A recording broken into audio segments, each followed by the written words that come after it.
Portugal is at a crossroads in modernizing its air force, tasked with replacing its aging fleet of Lockheed Martin F-16 BM fighter jets, which have served as the backbone of its aerial defense since the 1990s. With approximately 27 F-16s in service, though some estimates suggest as few as 20 remain operational, these aircraft, acquired secondhand from the US and Denmark and upgraded through a midlife update program, are nearing obsolescence and slated for retirement by the early 2030s. Initially, Portugal eyed the cutting-edge Lockheed Martin F-35 Lightning II as a fifth-generation successor, with General João Guilherme Rosado Cartaxo Alves, the Portuguese Air Force Chief of Staff, voicing support in 2023 for its stealth and NATO interoperability. However, as of March 2025, Defense Minister Nuno Melo has signaled a dramatic pivot, abandoning the F-35 in favor of European alternatives like the Saab Gripen E, Dassault Rafale, and Eurofighter Typhoon. This shift reflects a blend of geopolitical, economic, and strategic considerations, positioning Portugal to redefine its role within NATO and the European defense landscape. The decision to move away from the F-35 is rooted in a mix of practical and political concerns. Foremost is the uncertainty surrounding U.S. foreign policy under the Trump administration, which has cast doubts on America's commitment to NATO. Melo has explicitly cited Trump's wavering rhetoric and the unpredictability it introduces, stressing Portugal's need for predictability from its allies, a quality the U.S. can no longer assure. Beyond geopolitics, the F-35's operational constraints have raised red flags. Its reliance on U.S.-controlled software updates and maintenance components introduces a risk of dependency, including a potential kill switch that could limit Portugal's autonomy in deploying the aircraft, particularly in scenarios where U.S. and Portuguese interests diverge. Cost is another critical factor. At $82 million per unit and $33,000 per flight hour, quadruple the F-16's operational cost, the F-35 represents a financial burden that Portugal, with its modest defense budget of roughly €3 billion annually, finds hard to justify. Instead, Melo has emphasized exploring European production options, aligning with a broader trend among NATO members to bolster continental defense industries and reduce reliance on American systems amid shifting transatlantic dynamics.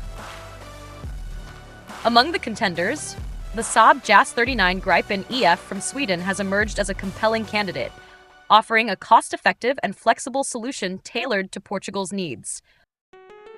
Priced at $60 to $70 million per unit, with operational costs of $4,000 to $7,000 per flight hour, the Gripen is a lightweight, single-engine, multi-role fighter designed for affordability and ease of maintenance. Its short takeoff and landing capability allows it to operate from austere airfields and highways, a practical advantage for Portugal's dispersed geography, including its Atlantic islands like the Azores and Madeira, which serve as strategic outposts. With a top speed of Mach 2, a combat radius of 800 kilometers, extendable with external tanks, and a payload of 15,800 pounds, the Gripen EF delivers robust performance across air superiority, ground attack, and reconnaissance missions. Its integration with NATO systems, including Link 16 data links and advanced weaponry like the Meteor missile, ensures compatibility with alliance operations. As a European product, albeit with a US-made GE F414 engine comprising a smaller share of components, the Gripen supports Portugal's strategic shift. Yet, its 4.5 generation status means it lacks stealth, and its single-engine design limits payload and range compared to twin-engine rivals, potentially constraining its effectiveness in prolonged or distant engagements, such as maritime patrols over the vast Atlantic Exclusive Economic Zone. To gauge the Gripen's fit, it's worth comparing it to the other European heavyweights, the Dassault Rafale and Eurofighter Typhoon.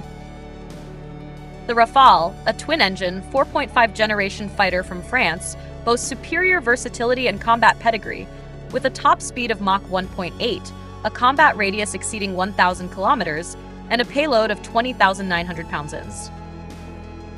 Equipped with the Spectra electronic warfare suite and ESA radar, it has proven itself in conflicts from Afghanistan to Libya, offering Portugal a battle-hardened option for both air and naval strike roles, a key consideration given its maritime responsibilities. Nearly entirely European-made, it minimizes U.S. dependency, though its $90 to $100 million price tag and higher operational costs outstrip the Gripens. The Rafale's advanced strike capabilities and survivability make it a premium choice for Portugal if combat potency and autonomy trump budgetary concerns, though its complexity could demand more extensive training and infrastructure upgrades, potentially straining the Portuguese Air Force's 2,000 personnel. Meanwhile, the Eurofighter Typhoon, a collaborative effort by Airbus, BAE Systems, and Leonardo, excels in air superiority, reaching Mach 2 with a 1,000 kilometers combat radius and a 16,500 pound-tons payload. Its Captor E radar and BVR combat prowess, enhanced by the Meteor missile, make it a formidable air defender. But its $110 to $120 million cost and focus on air-to-air roles, coupled with higher life cycle expenses, may not fully align with Portugal's multi-role needs. Additionally, its production may soon taper off, raising questions about long-term support as newer European projects like the Future Combat Air System gain traction. The Gripen stands out as the most budget-friendly and operationally flexible option, well-suited to Portugal's role as a smaller NATO member focused on air policing and limited strike missions within Europe. Its affordability and STOL capabilities cater to Portugal's fiscal and geographic realities, while its NATO interoperability ensures it can contribute to collective defense, such as joint exercises with allies like Spain or the UK.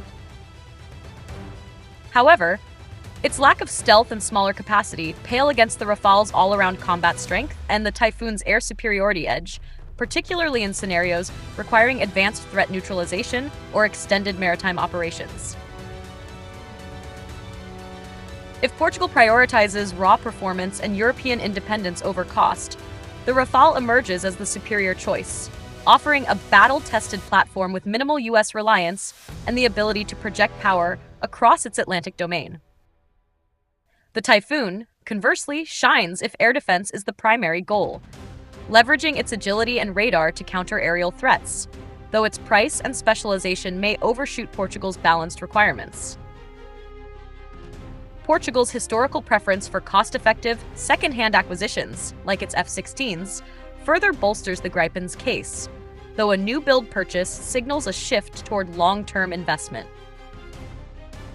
Ultimately, the Gripen's pragmatic appeal makes it a frontrunner for a nation seeking value and versatility, but the final decision, expected to solidify as the 2030s draw near, will hinge on whether Portugal values cost efficiency, combat capability, or European alignment most. In a changing geopolitical landscape, this choice will not only shape Portugal's air force, but also signal its strategic stance within NATO and beyond, potentially influencing other small to medium European powers facing similar dilemmas.